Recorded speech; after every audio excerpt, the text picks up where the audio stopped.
Okay, we're setting up an iGAL unit with new firmware today. So we're starting from a boxed unit, but this procedure can also be done on an already installed unit.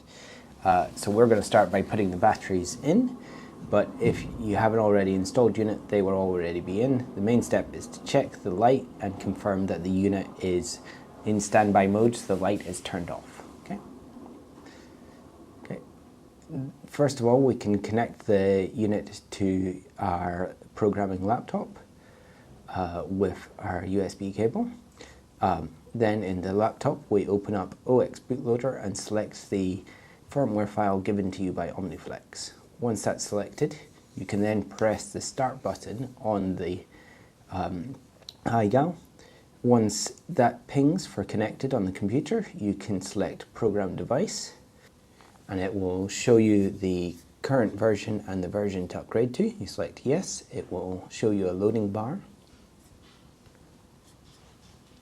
Once the loading bar completes, you will have updated the firmware, and you can OK and close out of the software and disconnect everything to move on to your next iGAL. Okay.